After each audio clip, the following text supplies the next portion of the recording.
This is news at 9 p.m.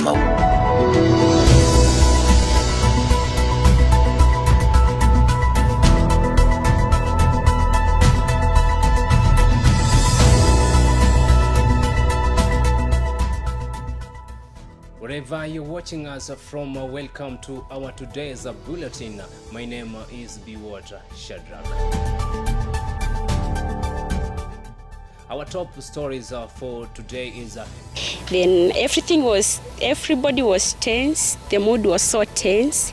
We were all confused. We were all told to lie down. They all down, and then it happened really fast. Chief Justice Martha Koome has ordered the closure of Madaraka Law Courts. They don't want even to know what is inside the finance bill. They just want to say, just reject it, and that's what has been threatened. And other stories is that please vote no. Kenyan urges their representative to vote against the finance bill 2024. And for these and more stories, please stay tuned as we proceed with our news.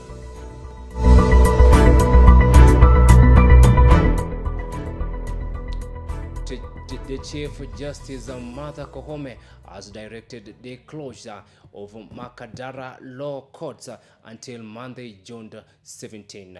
This is following the shooting of Principal Magistrate Manika Kivuti at the court premises. Weyaho Brian reports more on this.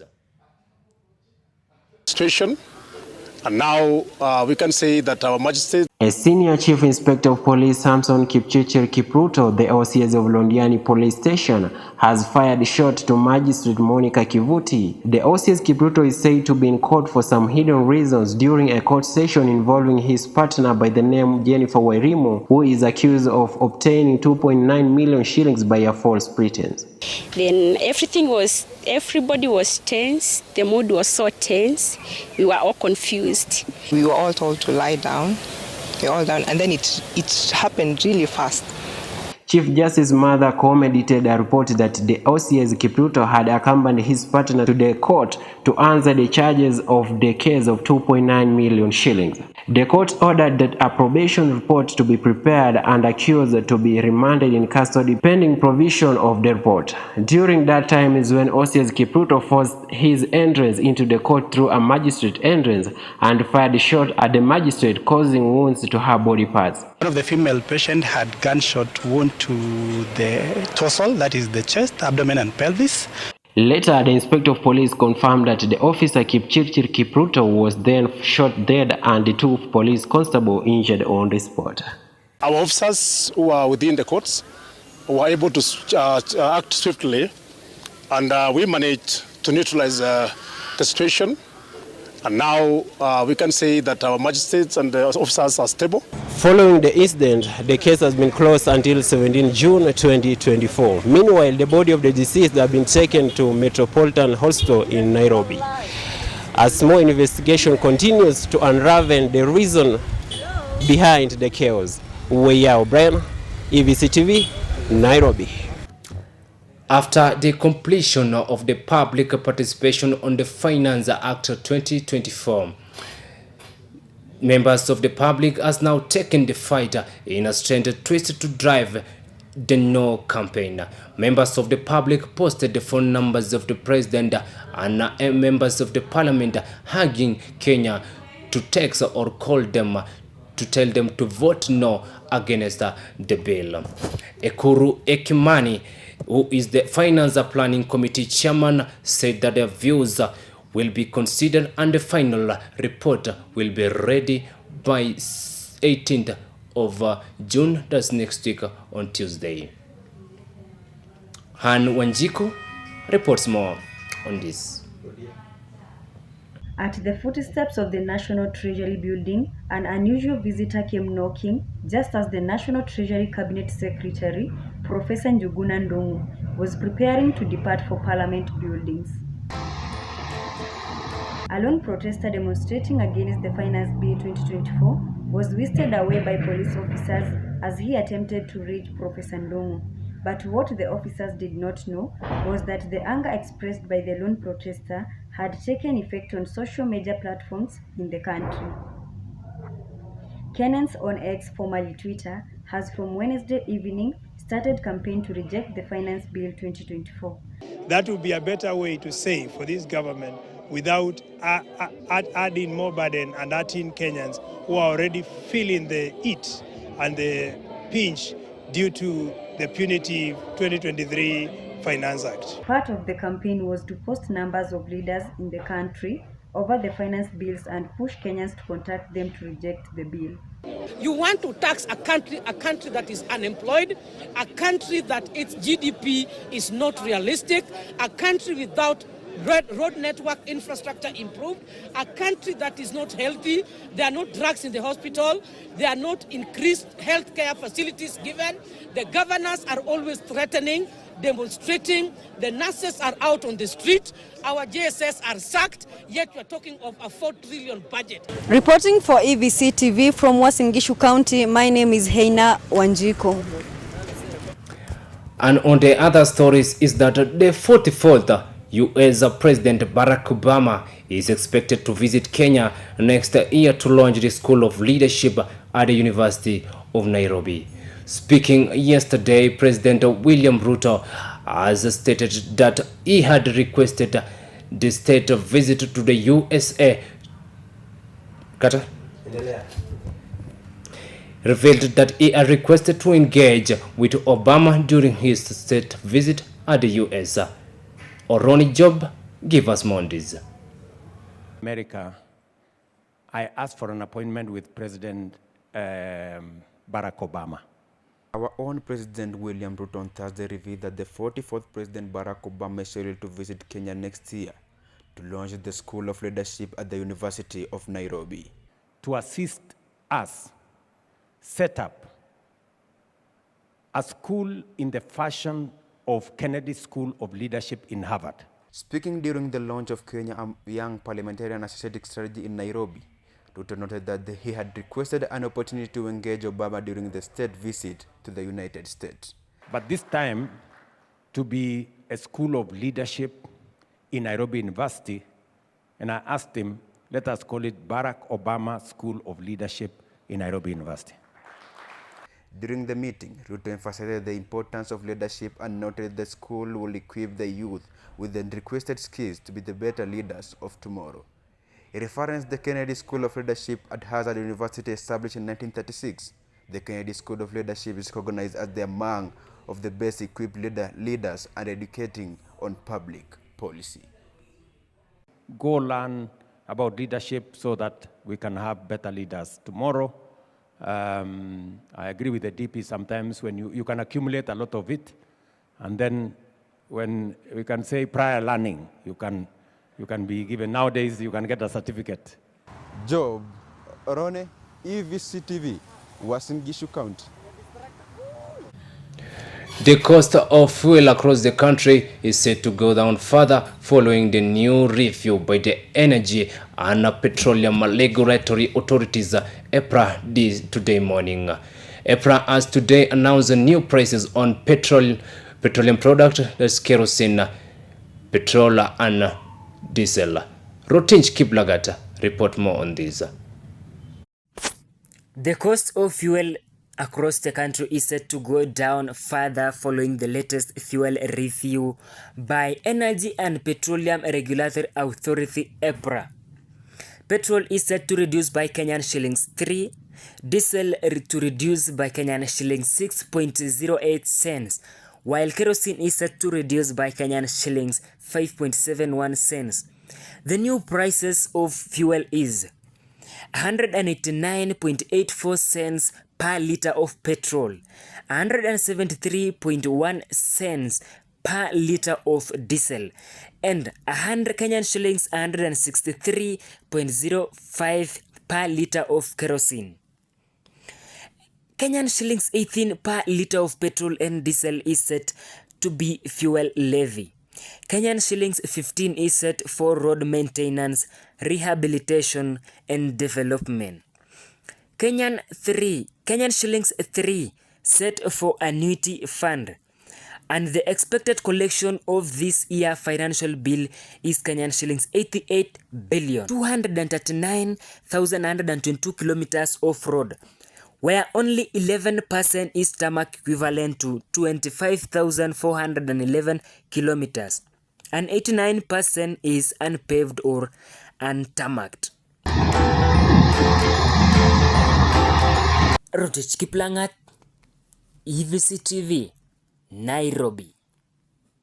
And on the international news is that the people of Malawi are still mourning after the announcement of death of their vice president, Dr. Sulia Chilima. Chilima was pronounced dead on Monday after a plane crash on his way to Mzuzu Airport. Abigail reports more on this. Malawi's Vice President Klaus Chilima died in a plane accident on 10th June that resulted in the loss of 9 lives on board. The plane went off radar on Monday and couldn't be traced, thus initiating search operations. It has been confirmed that all 10 people on board are dead. Major Flora Selemani was one of the pilots flying the plane. She was the first female pilot at Malawi Defense Forces 2015. The plane left the capital Lilongwe at 9:17 a.m. and had been expected to land 45 minutes later at Mzuzu International Airport. Vice President Chilima was 51 years old and has been serving as Vice President of Malawi since 28 June 2020. He was a PhD holder in knowledge management from the University of Bolton. He worked in senior roles in companies like Airtel Malawi, founded the United Transformation Movement UTM in 2018, and also was an advocate for public sector reforms and anti-corruption measures. Chilima played a key role in 2020 presidential election rerun, leading to Chakwera Chilima victory. President Lazarus Chakwera said in an address on Monday night that air traffic control in Mzuzu had told the pilots not to attempt a landing and to turn around because of bad weather and poor visibility. From the people of Kenya and Africans at large, we send our deepest condolences to the people and government of Malawi. Reporting for EVC TV, I am Abigail Cherop. And after that sad news from Malawi, we are still mourning the death of Vice President as Kenya. We are still sending the condolences message to the people of Malawi. We'll be taking a short break, but we'll be back with the sports news. Are you looking for quality college education? Look no further. Elgon View College got you covered. The Elgon View Driving School brings to you nothing but the safest drivers in town. Safety comes first. We produce the best tailors in town, guaranteed with the best tailoring facilities, with the most experienced instructors. We also offer transport and boarding facilities. Here to sasa nina bamba daddy. Here to sasa nina bamba mama. Here to sasa nina bamba daddy. Here to sasa nina bamba mama. Here to sasa nina bamba daddy. Here to sasa nina bamba mama. Here to sasa nina bamba. Oprah ni filamu nzuri iliyoigizwa na wanafunzi wa chuo cha Elgon View College.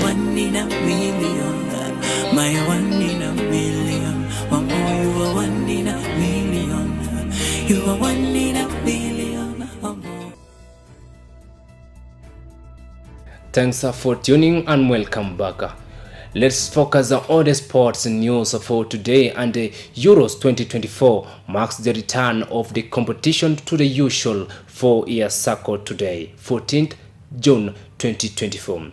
The host Germany will be warming the event when they look on with Scotland in a Group A match, which also have Hungary and Switzerland. Chepkoech Ngeno reports more on this and other on transfer window this year. Ngeno? Michael Olise's 16 million release clause at Crystal Palace can only be triggered by clubs, which complicates the deal for Chelsea as per Telegraph Football. Chelsea, Newcastle and Bayern Munich have made contact with Crystal Palace over a deal to sign Michael Olise. Olise's contract include complex release clause worth 60 million to 65 million, in terms of which require clubs to agree deal with Palace before making the contact with Olise discuss terms. Tottenham have terminated the contract of their 55 million record Frenchman Tanguy Ndombele after a 5-year spell at London side. The 27-year-old midfielder recently won Turkish league with Galatasaray, while also having loan spell at Lyon and Napoli throughout his vast career. Chelsea and Aston Villa are negotiating a 25 million deal for striker John Turan as per Enzo Maresca. 2 assists for William Estefan with Balmaris and plan to join Chelsea remain 100% on track. Chelsea and Balmaris still checking all documents, all parties believing matter of days. On the other side, Genoa has sent a formal bid to Spurs to sign Spain's Mikel Almiron, still expected to leave Newcastle this summer. In case of court proposal, Euro on Liverpool shortlist and new centre-back is revealed tonight. Nothing advanced yet on player side. Real Madrid are still leading the race for Euro, waiting to see if they can agree with Lille. Chadi Riyad joins Crystal Palace on fees around 15 million from Real Betis contract until June 2029. Aaron Wan-Bissaka could still leave Manchester United in case of code bad. This that is not a guaranteed exit, but possible as 1 year left on his contract. Mats Hummels is set to leave Borussia Dortmund. He will be free agent despite Shadrack leaving the club. Also, Hummels plans to leave Dortmund and try new experience this summer. Since making decision to leave in April, Nacho didn't want to consider any proposal from European clubs. For Nacho, it is clear in Europe only Real Madrid and nothing else. On the other hand, the class law is as a personal terms with Juventus, as Aston Villa are prepared to accept Weston McKennie a 20 million fee. Inter have made contact with Genoa for Joseph Martinez as potential option for new goalkeeper alongside Brazilian. Inter are planning to include at least one player as part of negotiation with Genoa. More on Bedley Lima deal for Chelsea and back. Final fee will be 7.5 million currently to Sport receive. AC Milan have already made contact with Matt Swiffer. A chance discussion took place at Kenny's in the recent days. On the other hand, Erik ten Hag contract extension at Manchester United consider a matter of time. Negotiation with the club is for well both sides, believing new deal will be agreed soon. And today, being 4th of June 2024, Euros is expected to start, and from 10 p.m. will be Germany versus Scotland. Which team will you think will win Euros this summer? I am watching and occupant log for more transfer windows in the EVC Sports Zone. Thank you so much, Ngeno, for the sports updates. Euro 2024 will be kicking off from today. We are going to enjoy so much in Berlin. And football lovers, which team are you going to support this season? I'll be standing with Cristiano Ronaldo. Cristiano Ronaldo, bring it on, bring it on. That's the end of our today's news. Thanks for watching. I wish you a good evening. My name is Shadrack. Bye bye.